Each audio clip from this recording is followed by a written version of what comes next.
здравейте, уважаеми слушатели, нашето седмично шоу вече не е толкова седмично, се завършва след кратка почивка. Взехме си малка ваканция, нали така? Да, здравейте от мен. Бяхме малко на почивка по морето. Малко слънчак. Да. През това време нашия любим отбор Левски направи някои изпълнения в типично свой стил. Така че не сме в най-добро настроение, но все пак малко сме горчи. Да, пожелаваме ви успех с нас в вашето начинание и дано нашето настроение не окаже влияние върху вашето. Да, все пак е широко и представяне на другите отбори български. Да, може да поздравиме Лудогорец и Ботев Пловдив за отличните им игри, което мисля, че те доста повдигнаха реномето на българския футбол. Победите им бяха убедителни. 4-0 и 4-1. Да, забележителни. Да, браво. Най-напред лачи с Левски сега. Какво стана? Какво правим сега? Правим това, което правим винаги. Според мен, аз съм 55 годишен вече. Мисля, че това е поне 30 изпълнение на Левски в типично него стил от тези години. Яхме обаче, че има светлина в тунела. Левски се бори, поведе в резултата. Аз не съм много съгласен с тебе. Левски какво? Няма как да отречеш, че се бори. До някъде до последно. Това не е твой любим кетч. Все пак. Не съм казал нищо за кетч. Какво се бори? Кетч никой не се бори, в кетч хората се планят работата. Да, там всичко е по сценарий, надявам се. Абе, кажи за Левски, бе. Какво да кажа за Левски? За мен Левски играта специално не ми хареса. Не ми хареса, особено изпълненията в средата на тренинг защита. Превъзходството на Хайдук беше абсолютно очевидно. Доста горчива загуба за Левски, според мен. Не мога да кажа, че има нещо в играта на Левски, което ми хареса. Да започнем единственото, което може да се каже, че единственият човек, който според мен игра на ниво, това беше Бошката Митес. Истина са ходни спасявания от негова страна. Но там нататък всичко, за да се допуснат такива ситуации, при положение, че загубил първия мач 1-0, според мен играчите на Хайдук, че беха два пъти повече на терена. Щита все още не е отработена, но това все пак е нова защита, много нови лица има защитата. Цяло има време. Левски сега трябва да гледа следващия. Още има време, аз всеки година казвам едно и също. Едно старо клише казваше гледаме мач за мач. Мач за мач. Хубаво мач за мач, но това е шанс за Левски от турнирите, който не трябва да бъде изпускан по този безобразен начин. Абсолютно безобразен. За мен е абсолютно безобразен. Втория гол не беше чак такава грешка. Втория гол си беше много хубав. Втория гол беше абсолютна грешка на Милош Цветкович. Аз го похвалих. Първи или втория? Втория? Втория техник. Той загуби топката. Той, че загуби с гол, удара си беше много хубав. Моля да загубиш топката в такава позиция. Да, повярвай ми, знам хубавия гол, когато го видя. Хубав, гол е красив, да, наистина, удара беше хубав, но не може един защитник да загуби топката на 20-тия метър. Това е абсолютно безобразие. Случва се и на големи играчи, какво да говорим за Милош Цветкович. Но там нататък състава Пиргов с неговите постоянни изпълнения. Пиргов от няколко седмици за Волски мога кажа добри думи, човек игра на 10 инжекции и все пак се бори наистина добре с изполовина от Унгария. Аз искам да кажа нещо за така прочутия Жорди Гомес, с което мисля, че след поредното доказателство, че Левски не пазарува разумно на пазара, защото добре, взимаш голяма звезда, в същото време звезда, която не може, мисля, за какво ти е звезда, която едва ми играе. И да е звезда, той няма да играе като звезда след като... Това направи една абсолютно дори по-фрапантна грешка от Милош Цветкович. Не знам, просто нямам желание да говоря това. Направо така съм разочарован, че имах по-големи очаквания към отбора на Левски. Мисля, че ще поне се раздадат. Те дори да се раздават. Играха като препариран. Сега ще кажа пък публиката. Нямало публика. Ако имаше това не е оправдание. Ако имаха публика, ще да кажа, че публиката ги стресира. Това не е абсолютно никакво оправдание според мен. Публиката... Много съм разочарован. Аз не съм чак толкова разочарован, но... Просто ми хареса, че Левски не отпадна толкова... Че е оценен противник. Примерно. Окей, и това не може да се каже, но... Това е смешно. Левски не е като едно враче, трябва да го приемеш вече. Не само ти. Преди 18 години ошлихме категорично край. 18 години чека. Какви играчи играха 18 преди 18 години? Бе, защо не играят такива играчи? Защото вече няма такива играчи. Сега има много повече чужденци. Тогава мога ти кажа, кои играеха. Да, знам, че мога ми кажеш тогава, но сега няма такива играчи българи като тях, затова взимат чужденци. Защо няма такива играчи българи? Дори не национален отбор. 99 година, когато ги А останахме... 2017 какъв е национален отбор? 99 не беше по-добър. Доста по-добър. Абсолютно не беше по-добър. Абсолютно. Много по-големи на Ирак 99 години, колкото 2017. Имаше хора с сърца, просто като гонзи, като кривия. И те бяха много по-качествени играчи от сегашните национални. Головете караха Георги Бачев и се Филипов, спомням. Добре, значи, едно време... Красимир Димитров. На време Георги Янов е бил нападател на национален отбор, а сега няма нападател на национален отбор. Това говори достатъчно. И с това не се взимат българи. Добре, Трябва да се пазарува разумно на пазара. Левски хубаво взимат звезди, а поне вземат някаква здрава звезда, защото някаква разпочупана без кръга, като Фики Сторано, някакво се вземе. Ма ти не мога да вземеш звезда, която е актуална в момента. Нямаш финансовата възможност. Да не взимат звезда, по-добре вземат среден играч, който е поне здрав. 90 милиона за мората ли? Не, да вземат среден играч, който е на ниво Левски, който е здрав. Добре, кой не е здрав? Пуко не е ли здрав? Пуко много бързо се изморява. Аз ли да го тренирам? Не знам, не. Да му стана кондиционен тренер? Не, той е добър играч, просто му трябва още малко. Кое му е добро? След матч с Отеска говорих. Добре, от последните 4 мача на Левски изиграват едно полувреме. Нищо друго. И решение на тренера. Това му трябва да не играе другите мача, така ли? Не знам, не съм Левски. Както и да е Левски много. Добре, да поговорим за Митов, понеже е в връзка с този въпрос. Според мен вината не е в Митов. Да, при тази играта вината е в играчите, нали? Да, абсолютно. Вината е в играчите. За мен вината е в играчите. Значи... Да, кажи, какво мислиш? Аз просто не мога да... Защо винаги играчите трябва да са виновни? Добре, все... Защото техната работа е да играят футбол. Те играят футбол. Това ще им се добре, за да играят футбол. Те играят футбол. Не като да не излизат на терена. Като някой друг отбор. Става смешно.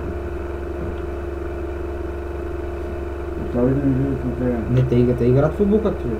Няма да се очуди, ако и това стане някой. Вие сте много претенциозни олдскул фаната на Левски. Винтидж. Винтидж е станал много горчив, защото не може просто да говорят против отбора си, когато не играят добре. Хората те се опитват. Поне се опитват, човек. Поне пробват. Не мога да кажеш, че играха виждали сме много по-слаби мачове дори миналия сезон. Аз съгласен съм, че миналия сезон, въобще от 211 години на само 12, има... 11 да кажем. Поред мен имаше един малък проблясък. 2009-2010, 2009 станахме шампиони, 2010, когато бяхме станали шампиони, но Гара Дембер играеше. Един наистина качествен футболист. Ма Поко има потенциал да стане като Галя Дангова. Дайте му време, в смисъл. Вие сте видяли отбора, играл 4 мача и веднага сте готови да правите заключения. Изчакайте сезона, има до година. До година може да се отбора се сработи. Бертан, Добре, може просто Бертан не сте видели как играят, вие говорите, че отбора не става за нищо. В момента говорим за този матч. Говорим за Левски. Говорим дали вината е в Митов. Говорим за загубата на Левски. Поне такава е темата, не е за... Аз не мога да говоря за Левски след 5 години как ще играе. Може да играе прекрасно, може да не играе нищо, може да го няма. Мен ми е чудно как... Левски е много нови лица има в своя състав. Никога не е лесно като си нова в един клуб да... спортен капацитет на твоята възраст, който гледа спорт от 4-5 години, как може да знае, че отбора ще тръгне с няколко известно време? Поне трябва да им дадеш време. Да, но това от 10 години нищо не прави това. И още време, значи. Сега има нови играчи. Не е като да игра същи играч от 10 години и да не стане нищо. Но всеки година има нови играчи. Сега... И става едно и също. Това е друга тема. Това е друга тема, че си сменят играчи. Жорди Гомес каза, че е говорил с Тони Калво, били заедно и в юношите на Барселона, и Тони Калво му е казал, че е много хубав Левски. Да се спомням Тони Калво колко игра в Левски. И дойде игра един сезон и през 2 трети от времето беше контузен.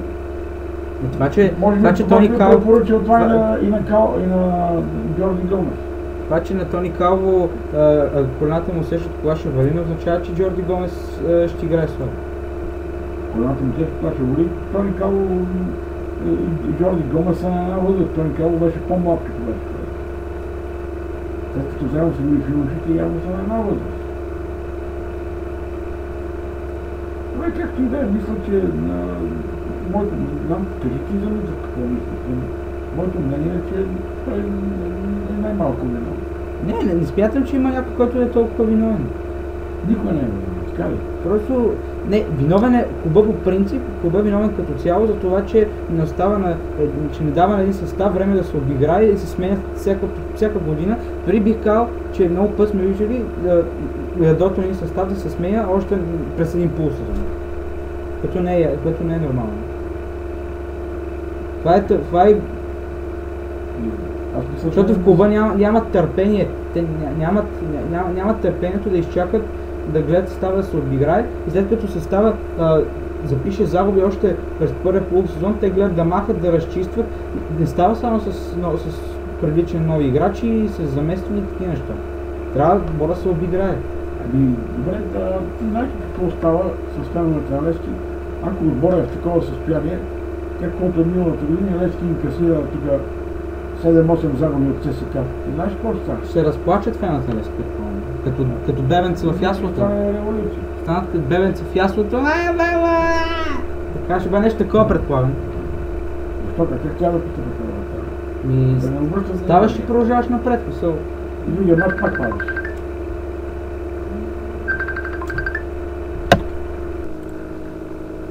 Така, продължаваме малко технически прекъсвания. Да отидем за лавината, голямата сина лавина. Да, мисля, че за играчите, които за мен Обертан и Гомес все пак имат добра визитка и Обертан не съм гледал още, Гомес не ми направи абсолютно. Аз смятам, че Гомес въпреки за сега труден ще стане, ще влезе във форма и ще спрем един от игралните. Дай Боже да си прав, за мен това е... И ако не играе добре, поне имаме един вид гаранция. Пускаме Вудов, никой няма да е доволен, дори ако Вудов играе зле, защото Вудов и юноши, никой не се сърди юношите. Поне това съм забравил. Да, не че не се сърди никой юношите, но... хората са по-малко критични към тях, защото очакват да са истински фенове на Левски и си казват, те толкова си могат, дават всичко от себе си, все пак това е международния клуб и наистина са по-малко критични от тях, от човек, който е дошъл да играе за пари. Човек, който дошъл да играе за пари, Чай сега, какво имаш се очаква да пред? върши Всеки някаква град, работа. всички играят за пари. Това е професията на хората. Абе, Това не е публика комунизма. Първански- Това не е комунизма да бъде аматьорщина. Но не е аматьорки, аз ти казвам, че просто феновете на Левски са свикнали да има левскарския дух. Той, който влезе на терена да играе със сърце. Един наемник едва ли си дава сърцето, защото не е... Защо да е наемник? Защо наемник? Мисъл, всички им се плащат да играят. Да, но когато си юноша на Левски се очаква да имаш дух. Защо не мразят? И на треньора му се плаща, защо не мразят треньора?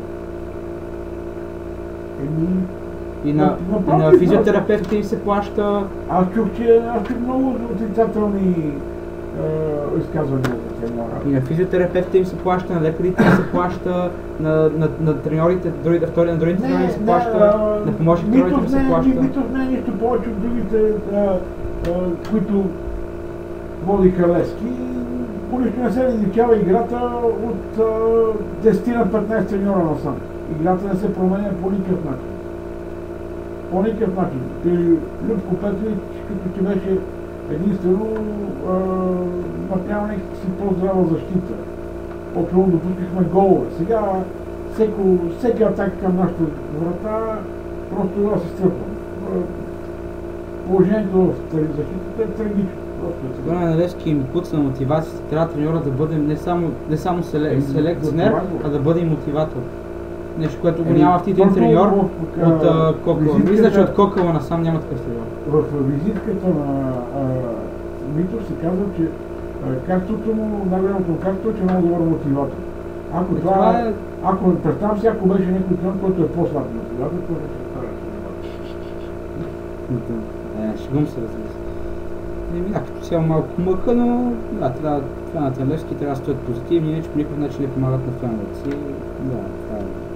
Какво се прави? Такъв е живота, няма как един отбор постоянно да е на върха. Левски да работят, не да се вайкат. Това за завърши. Дали ще работят и какво ще проистече от тази работа, те първа очакваме да видим. Но аз да се играя, съм песимист. Аз съм оптимист, да винаги съм оптимист. Това е чудесно. Един млад човек, това е чудесно. The power of optimism, да. Продължаваме напред с една много по-позитивна тема за български футбол и като цяло за Лудогорец. 4-0 победа в Разград и продължаваме напред срещу Бершева. Много силно второ полувреме. Може би един правилно изгледан тактически мач за Георги за мен. Много силен мач на Клаудио Кешеро. Да. И на Вандерсон. Клаудио Кешеро за мен лично е по-класният нападател от Бьорн Данкъсъл, макар че може би и двамата имат място на терена, но за мен Клаудио Кешеро има по-голям нюх към гола, има по-голям мусък и като че физически е по-силен. Единственото предимство на Бьорн Данкъсъл е бързината. И съм забелязал, че когато Клаудио Кешеро на терена, просто като че ли отбора на Лудогорец се вдъхновява. Всички очакват лидерите да са Светослав Дяков и Кръвни емоции, но за мен е един от най-зелените лидери на Лудогорец е Клаудио Кешеро. Според мен Клаудио Кешеро е като магиостик, някак си без да го видиш винаги на правилното място в правилното време. Което е най-голямото качество на един централен нападател. Много добре изигран матч, както винаги много добра работа на Вандерсон. За мен е много класен футболист.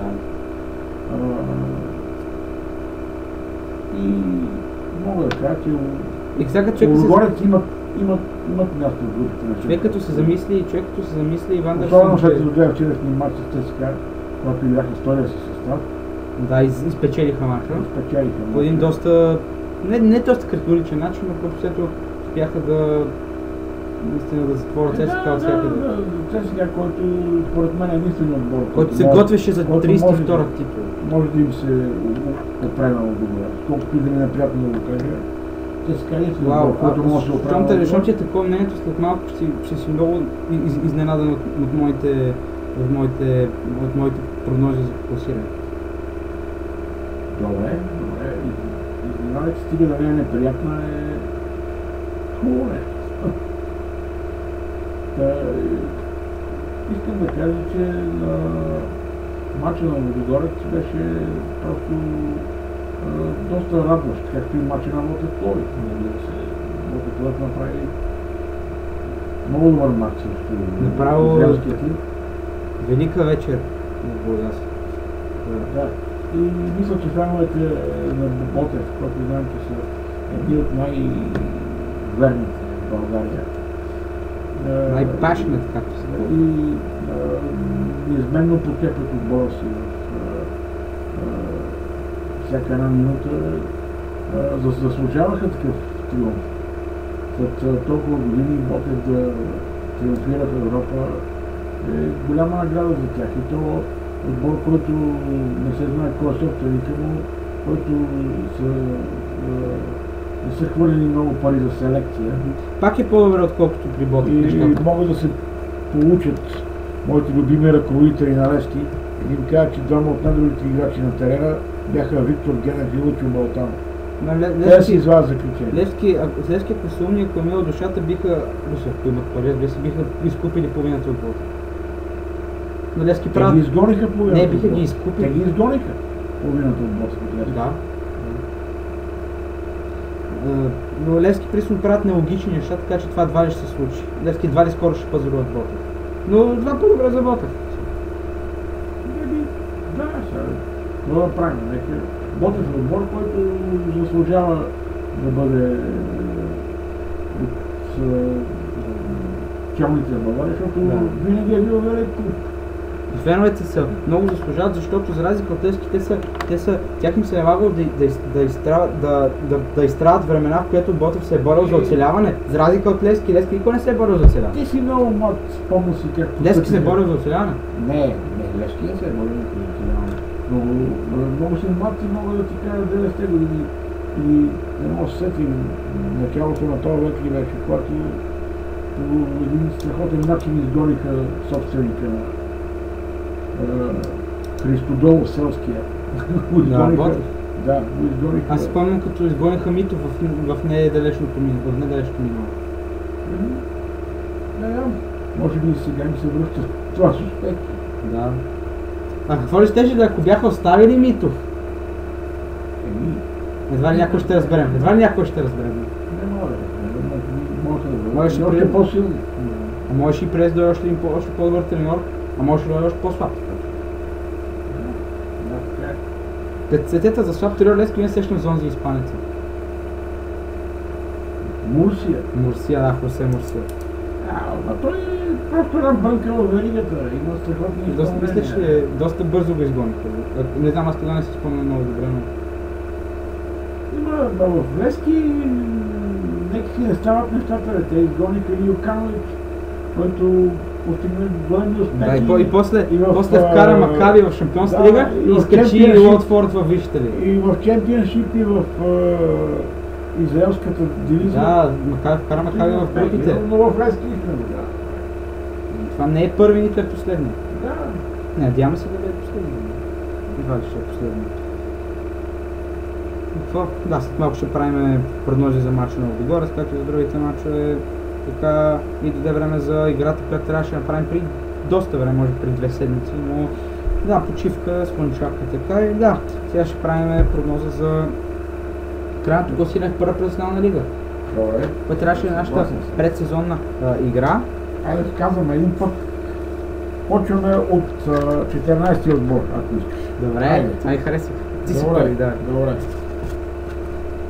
14-то място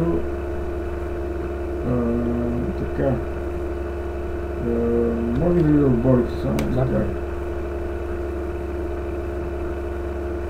Да, 14-то място за мен ще бъде отбора на Верея. Аз казвам Пирин. Въпреки, че победи Ботев в първия кръг, не смятам, че... На 13-то място за мен ще е Витош и Бистрец. На 13-то място казвам Верея. Добре. На 12-то място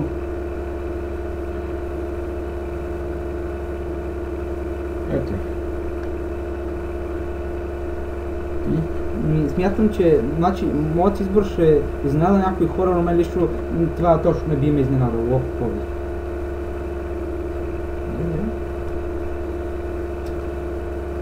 На 11-то място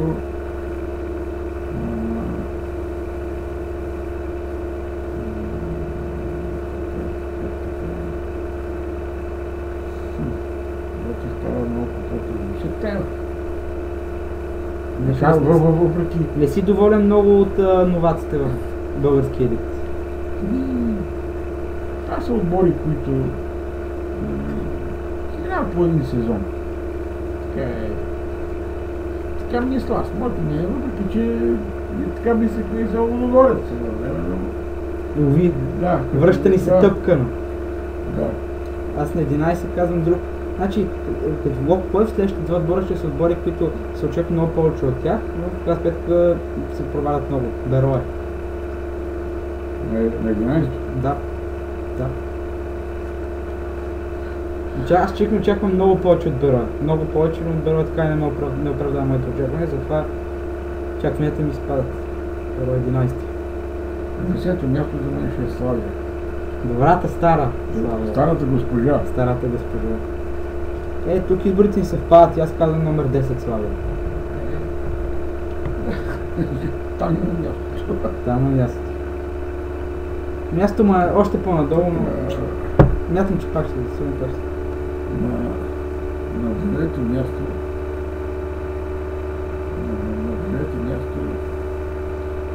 мисля, че ще застане Берое. Аз на 9-то място казвам бившия отбор на уважаемия премиер Борисов, Витоша Бистърски тигри, The Tigers. Премиера Борисов би бил много доволен на такова класиране. Да. Така. Колко бяха първата? 6 и 8, така ли? Да. Така. На 8 място според мен ще бъде Гомов и Черно море. Много може. Да, наистина. Заслужава повече, но си като че няма големи амбиции, освен него другите клубове няма големи амбиции. Да, на 8 място казвам отбора, който може би най-големите глупаци бих казали, че е кръстена напитка. Етър. Така, на 7 място за мен ще е Локомотив Пловдив. Говорите ми също за отбора, който в момента е разделен от вътрешни проблеми. Аз на 7 място. 7 място казвам отбор, който ми е много симпатичен, отбор, който захранва голяма част от българския елит, и не само с млади играчи. Това е отбора на Септември. Заслужава за мен. Много. Момчетата от Красна Поляна заслужават. Да. Нещо такова. Така, първата шестица нямаме. Според мен на 6-то място ще е отбора на Дунав Русе. Отново съвпада с моето.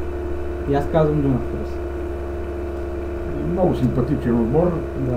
Много добре се върши работа там. Да, треньора вече от много време стои, и което си показва нещо, което пак ще спомена за Левски, много време не се държа от треньор за много голям период. Последен беше Стойчо Стоев. Той си тръгна безплатно. За жалост.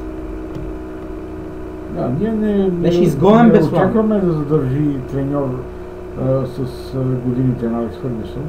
Не. Примерно, 3 години ще бъде нещо прилично с имайки предвид. Да, аз това не съм го виждал много отбора сигурно такива години. Хайде, от 30. Не е имало такъв случай. Георги Василев ни направи 2 пъти подред шампиони, но на третата година си отиде. Така. Пето място. На пето място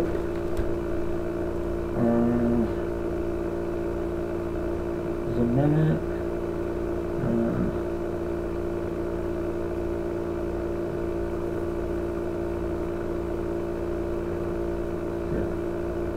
ще бъде отбора на Пирин, който от тази година ми се струва доста силен. Вау, каква разлика, брат! Каква разлика? Аз Пети казвам Гонзо и Черно море. Макар че отбора не се чувства много добре в Кавана, но кой знае. Кой знае? Може се провери. За мен Пирин, въпреки вчера загуби. Да, от септември. 1-0. Гол на Борис Галчев. Като домакин? Да. Гол на Борис Галчев срещу бивши. Аз вчера така мислех и понеже победи Ботер в първия крик и ми се струваше. Миналата година се представи доста добре. От един мач ще направим генерални... Стигаме до най-голямата ни болка, четвъртото място. Четвъртото място е за моята любов Лески. Сигурно аз казвам Ботев.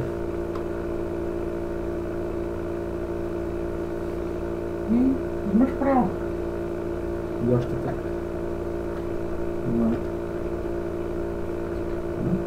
Трето място слагам Ботев. Трето място... ЦСКА. Добре. Аз слагам ЦСКА на второ място. Аз слагам... На второ място... Не се втършеше по някакъв към шампиона. Няма значение. На второ място слагам Левски. Добре, и на първо място. Да, първо ясно. Единодушно. Да, три съвпадения имаме. Но мисля, че някой би имал друго мнение по въпроса. Освен ако не е фен на ЦСКА, те в момента мечтаят много. Не е лошо нещо. Нищо лошо няма да лез. Нека да ги кажем отново, значи аз казвам, почвам отдолу нагоре. Пирин, Верея, Лок Пловдив, Берое, Славия, Витоша, Етър, Септември. След това в шестицата Дунав, Черно море, Ботев, ЦСКА, Левски и Лудогорец, Разград. Да, аз казвам на 14-то Верея, 13-то Витоша, 12-то Етър, 11-то Септември, 10-то Славия, 9-то Берое, 8-то Черно море, 7-то Локомотив Пловдив, 6-то Дунав, 5-то Пирин, 4-то Левски, 3-то Ботев, 2-то ЦСКА и 1-то Лудогорец. И след края на сезона ще има и да. Хубавите да спечели нещо, но ще черпи по-набил. Да. Аз не бия бил. Аз ще пия, аз ще спия. Аз пе ще черпя. Добре. Аз ще спечеля. Не знам, ще има. И така, значи малко от България излизаме, малко беше мъчно беше за България. А сега вече е малко по-свободна тема, без повече толкова напрежение. Ще говорим за английски футбол. За двата големи трансфера в Манчестър и Лондон. И следващата тема ще проведем, аз ще задам под формата на загадка. Ако трябва да направиш отбор, чист следващ матч решава съдбата на човечеството, кой би избрал като централен нападател? Алваро Мората или Ромело Лукако? Лукако, извинявам се, но с Суси пише направо.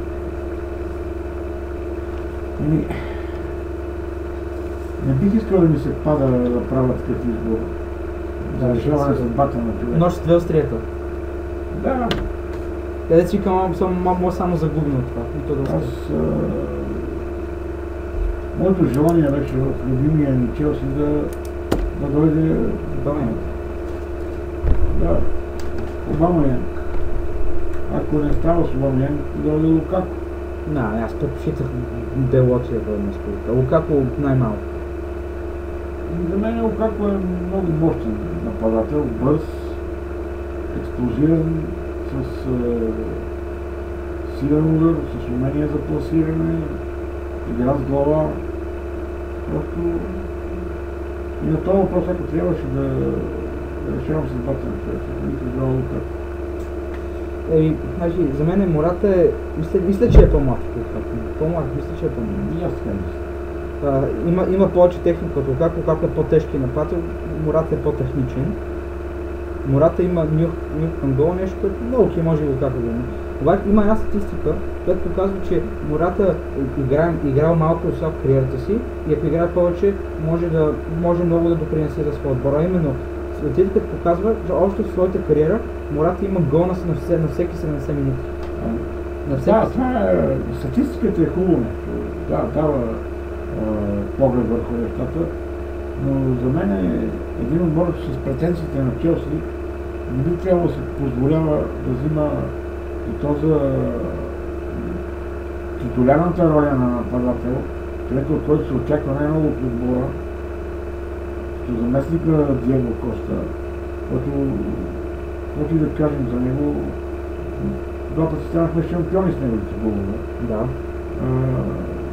Тяло се позволява да взима футболист, който почти всеки матч е резерва и влиза за по 15 минути. Значи, виж са, той има много... Мисъл, ако беше място Зидан, кой би избрал? Бензема или Мората? Аз ще избера Бензема. Аз също. Това, Бензема е много по-добър играч от Мората. Който казва, що Мората... Тогава Челси трябваше да вземе нападателство от класа на Бензема, няма на Мората. Не, Мората може да играе много по-добре, ако играе повече мачове. Даден за Мората бяха направо ужасяващи. Колко виждаме се много по... 90 милиона са малко. 80, 75 милиона. Аз съм, 90. Погба служава ли си 110 милиона? Ай така задам ти го право това въпрос. Погба служава ли си 110 милиона? Да. Без заслужава 110 милиона, ама в рубли. Погба е най-добрия на своя пост, може би. Мен служава 110 милиона, ама рубли. Индийски рубли. Това е твоето мнение. Канте е по-добър, Мората е по-добър. Ракитич е по-добър. Канте е много добър, да. Яя Торе в най-силните си години беше по-добър. Да, Яя Торе в най-силните си години, да. Не знам дали беше по-добър. Погба за мен е много комплексен футболист, който играе абсолютно пълноценно в двете фази на играта, което е много редко срещано. И раздава пасове за голове от засада. Това не Той говори е съдия. Погба.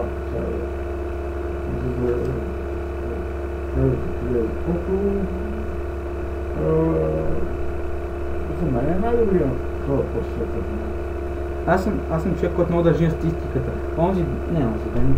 Признавам си, при около седмица и половина имаше извадка в страницата на Висшата лига.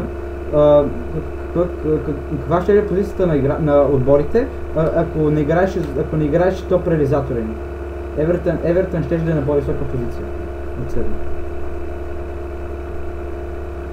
Юнайтед ще да седми, Евертън ще да 6, ще се вземат позициите. Ако Евертън играеше за... Ако Лукако не играеше за Евертън, не е сега. В един отбор може да играе с скрита деветка, без топ реализатор. Това е много тъпа статистика. Просто иска да ви кажа, че кой е важният играч за отбора. Кога кара няма много голове. Головете доколко има значение. Има значение с... Като гледа много няма значение, що Евертън е на по-висока позиция.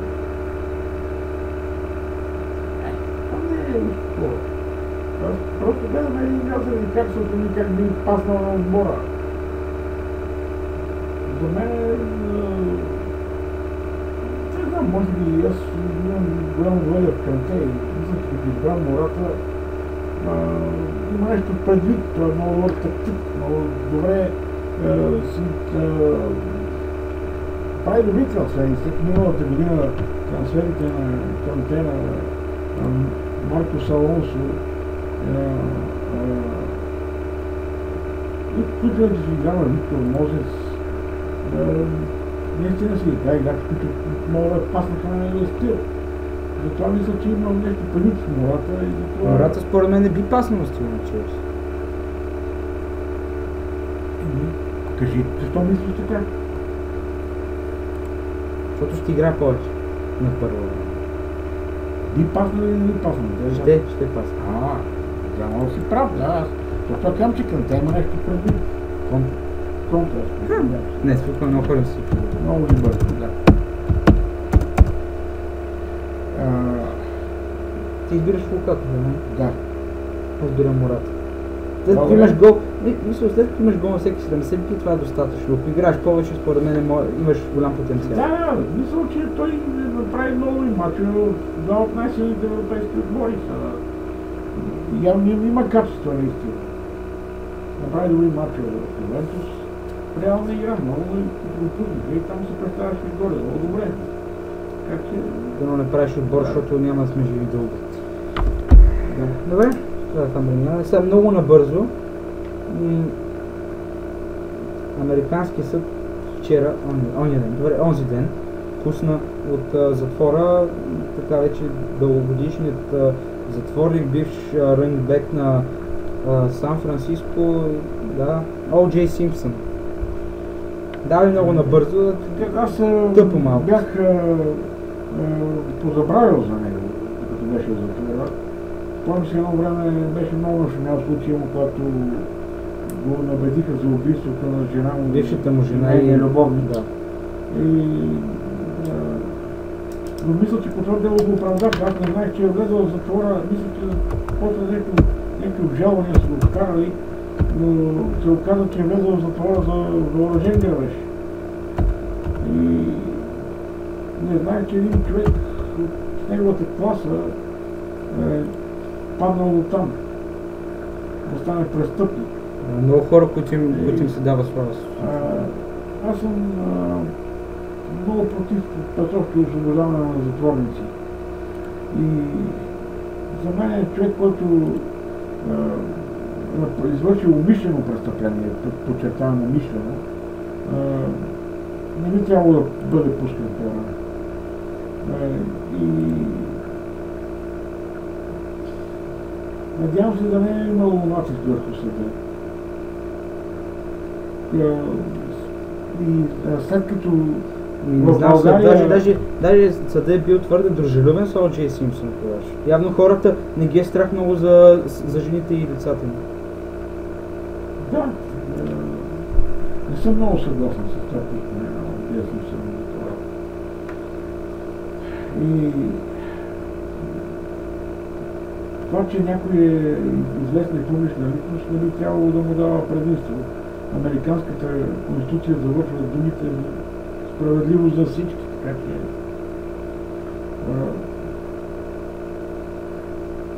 законите са за всички и трябва да бъдат изпълнявани еднакво за всички граждани. Мога да кажа, това ще е абсолютно неочаквана голяма глупост, абсолютна катастрофа от страна на съда. Изложи се за, може би, аз съм много малък за да знам много толкова случаи, но това е първият път, за който аз съм видял да се седна с сестрема да бъде такава катастрофа.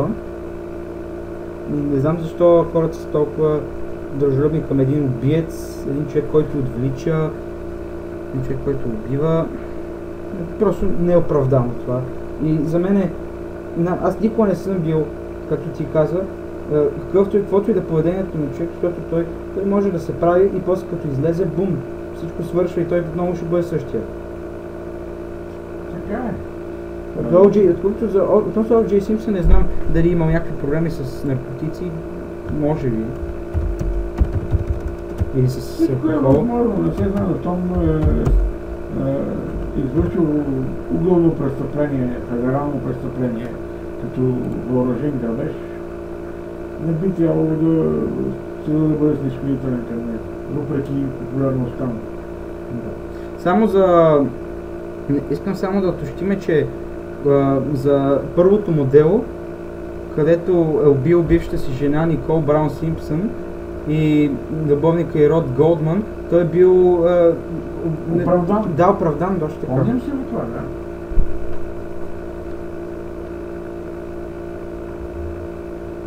Скапрат, аз казвам, че на 1 октомври ще бъде изкаран от затвора в Невада. В Америка дали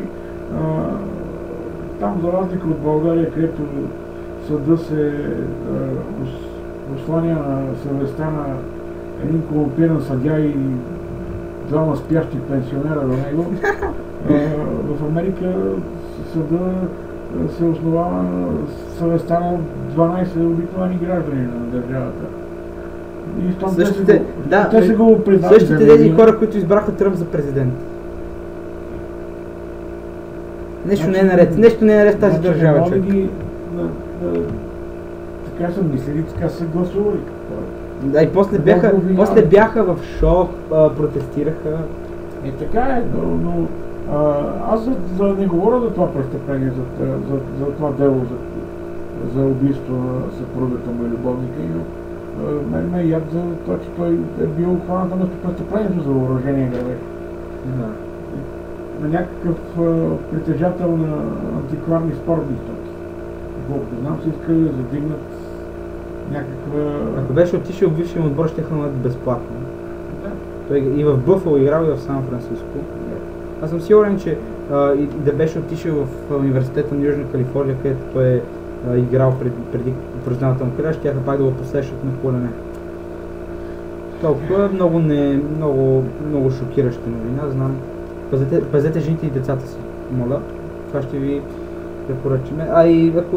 Ако сте собственици на магазини, все пак внимавайте. Никога не знаете кога O.J. Simpson може да се появи в България. Може да е някой негов протеже в територията на Република България. Оставаме в страната на неограничените възможности и малко баскетбол сега. Пак една малко разочароваща новина, зависи от коя гледна точка гледате. Хайри Ирвинг иска да се маха, иска трейд, иска да се маха от Кавалиърс. Какво ще правят сега Кливънд, бившите шампиони? Проблеми в рая. Зависи от какви са претенциите на кавалерите. За мен Хайри Ирвинг е перфектен играч. Играч много голяма класа. Ако искат пак да са в играта кавалерите, и мисля, че би цяло са в играта.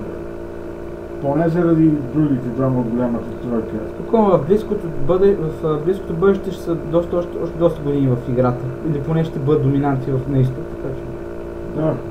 Договора на Леброн за колко години? Не, той стича, не е важното това. Той просто изтъжат конференция последните години доста слабо. Да. За мен би трябвало да бъде заменен с някои тиши кращи, по-добре познати плановете. Кой би могъл да го замени в кавалерите? Защото трябва да има равностоен партньор на Леброн Джеймс и на Кевин Лов. Да. Иначе последните в медиите се говори много за Кармело, играч на Кармело Антони, нали? Той е познат, няма нужда от представяне. Аз си Кармело игра на Олимпиадата в Рио. Създател на Нью Йорк Никс. И по-скоро ще кажа за какво би помогнал. Значи на първо време Леброн, защото не е нормално играч като Леброн над 32 години да има най-много минути в лигата. В същото време Кармело може да играе всъщност не знам колко добре биха се сработили, това може да е някакъв проблем, но от друга страна Кармело знае какво е теглиш отбор, а точно такива хора им трябват на Кавалиърс, след като техните лидери и Хайри Ирвинг и Леброн Джеймс се върват към изходната врата на Кукен Лоус арена в това има една малка подробност, ще бъдат ли склонни Никс да се разделят с Кармело Антони? Говори се за сделка, в която се разменят Ирвинг и Кармело. Да, може. Освен това знае Кармело какво е под напрежение. Иначе, правейки справка към тяхната игра миналия сезон, нали, огромна разлика между позициите, на които двата отбора завършиха на изток, но първо Кливънд беше 12-ти в борби, в същото време техните опоненти в матчът срещу тях имаха повече борби, отколкото Кливънд в своите матчове. Иначе, Хайри Ирвинг, средните му статистики през сезона бяха 52.2 точки на матч, 5.8 асистенции на матч, 3.2. Колко точки на матч? 25.2. И 3.2 борби на матч. Кармело 24.8 точки на матч, 3.1 асистенции на матч, 6.6 борби на матч. И Хайри Ирвинг води по точки на матч, води с 0.4 Кармело. Води по асистенции, Кармело също така с 2.7. Кармело го води по борби с 3,4. Събирайки предимствата на Кайри, изваждайки ги от предимството на Кармело, излиза, че Кармело води с 0,3. Сложни сметки, които наистина показват, че Кармело е достоен заместник на Кайри. Кармело би бил достоен заместник. Ако се осъществи, дълго стане интересно.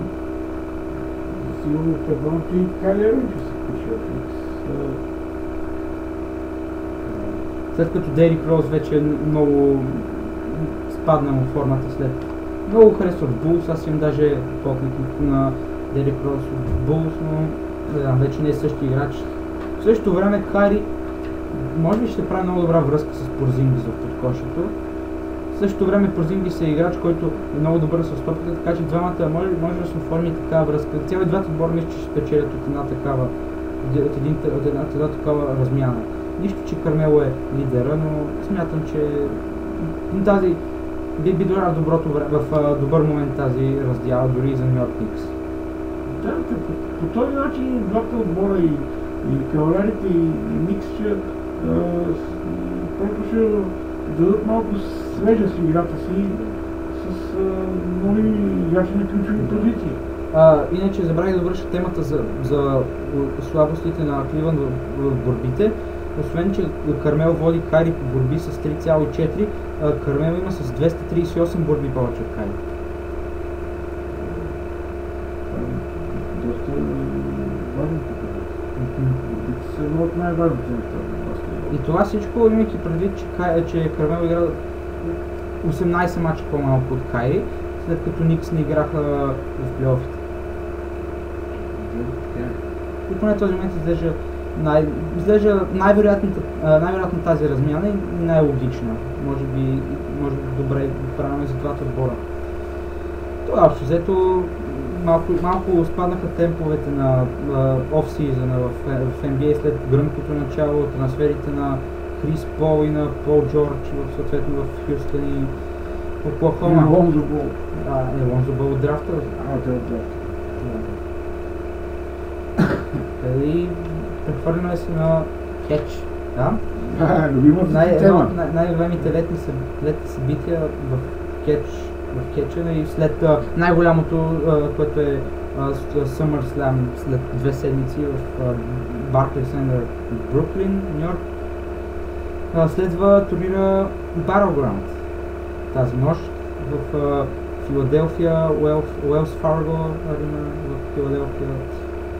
Значи, освен да погледна на моите прогнози, ще те попитам, Русич ще мачка ли ще победи Джон Сина, матч с флагчета следва. Доста не сме жили матч с флагчета. Как да ти кажа? Ние естествено с всичка сила искаме Русич да смачка Джон Сина, но според мен Джон Сина е по-голямата звезда. Джон Сина е известен в целия свят. Освен като кетч-състезател и като актьор. И като голяма личност. Да, и е от най-злетите хора в доста кетч-оп. И харесване много. Отделно много харесване от нежната аудитория. И си мисля, че както знаем в кетча не е въпрос на състезание, е въпрос на сценарий. И все си мисля, че организаторите на турнира... Няма се американски това да бъде завладян. Баща и син... Да, Винс Макгрегор и Шон Макмен. Едва ли ще пуснат... Да го кажем така, едва ли американското знаме ще бъде завладяно посред Пенсилвания. Не, че нашето момче не може да го направи, просто ми се струва, че едва ли ще бъде допуснато момчето от Балканите да победи голямата американска световна звезда. Просто защото всичко е по сценарий. И нека да кажем така, Aftermath, ако вероятно, след като Джон Сина победи Русев, той вероятно ще получи след това пуш посока номер 1 претендент за титлата, която ще се държи Джиндър Махал, който се бие в Ренди Ортън в в матч в Пунджаби, в затвор Пунджаби. Много интересен матч. Само, че има и се очаква се на SummerSlam за титлата за WWE Championship да се състезават Джиндър Махал и Джон Сина. Има една обраща, която може обаче да обърне абсолютно всички сметки неочаквано. Тя е този сегмент, който ще разбереме кой е разбил офиса на модната полиция, така наречените Бризанго, Фанданго и Тайлър Бриз. Добре, че не са разбили офиса на спасителките от плажа.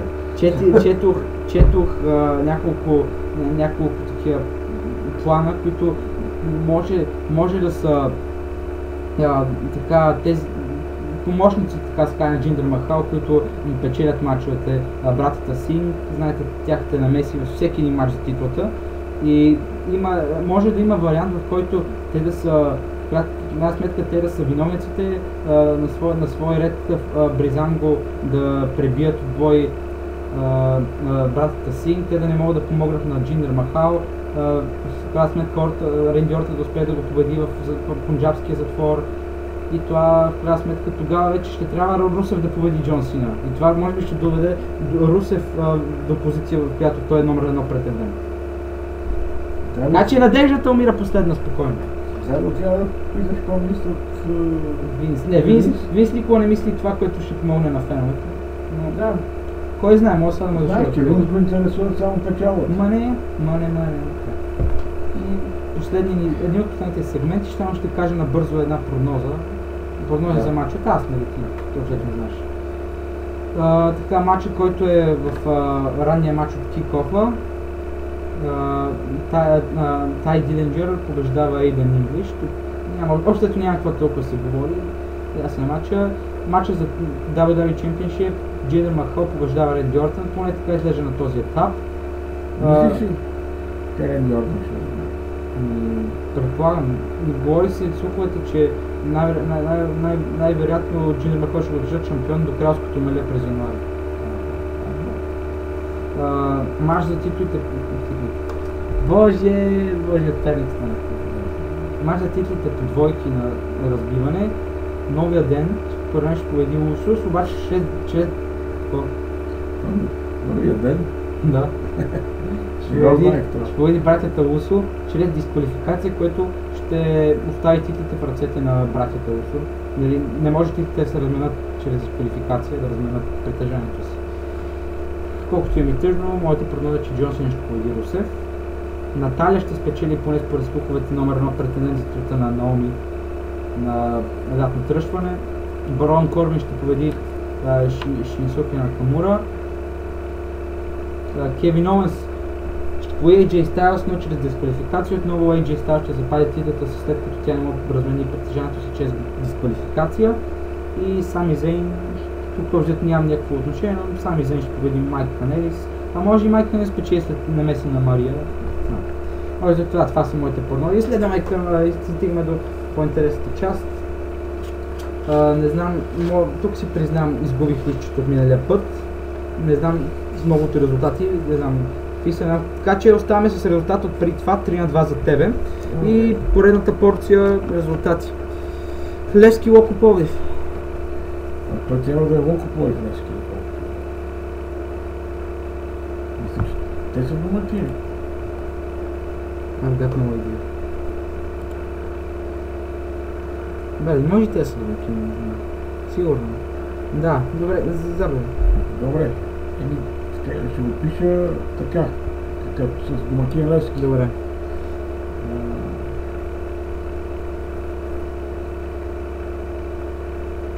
Един на два. Да. 12 за Левски. Добре. Славия Ботев. Игра на своя стадион за първ път. Ще игра на Славия или ще игра на... Браво, бе, Венци! Ама не е направило светла, ние просто са му разрешили. Браво, бе! Ама това няма ли са стъмни в 9? Това в 9 са няма ли са стъмни? Но те играят сега 5 ли? Не, 18-3. 18-45. 0-4 казвам аз. Интер Марсилия. Прави какъв турнир? Е приятелски мач.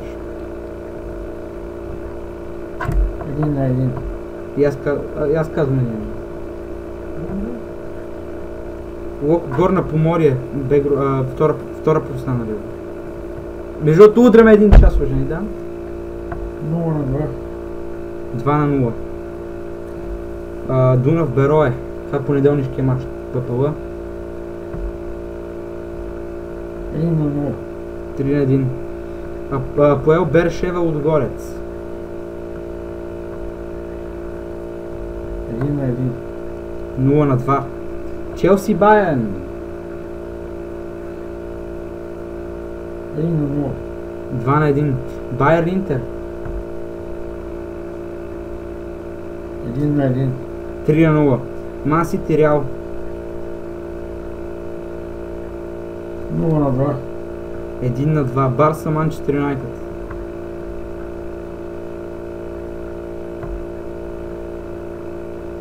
0-1. 2-0. Ботев Маритимо. 1-0. 2-0. Черно море Дунав.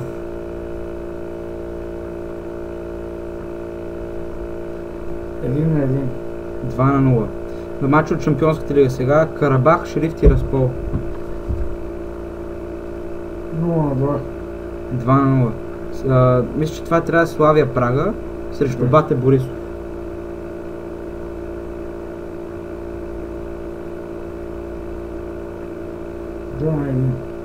0-1. АЕК Катина, ЦСКА Москва. 0-2. И аз. Аз 0-3 казвам. Стяла Виктория Пилзен.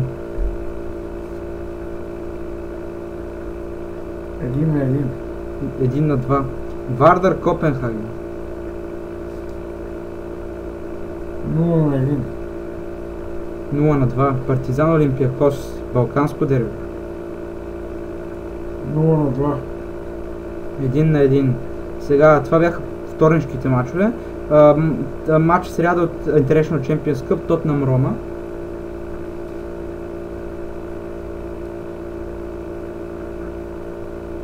Едно 4-2.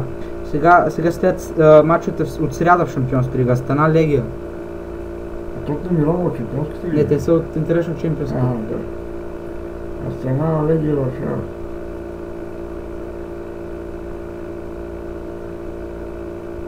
Едно. И аз така казвам. Динамо Киев и Young Boys. 2-0. 3-1. Red Bull Залцбург Риека. 3-0. 3-2. Виторул Констанца Апоел Никозия.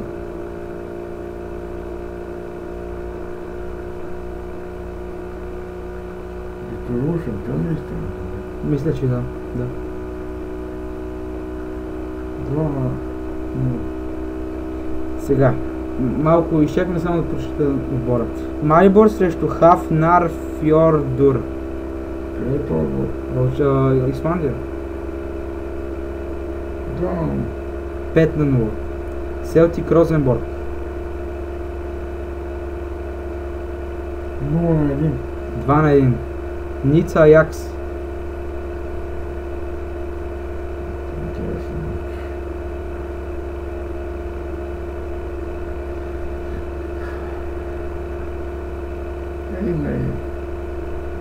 2-3. Брюш и последен матч. Брюш, Истанбул, Башакшехир.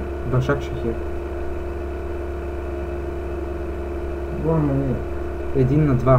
Това е всичко от днес. Благодаря ви. Приятен следобед. Довиждане от мен, успешна седмица ви желая и ще се видим другата седмица. Успех, дами и господа. Да, довиждане.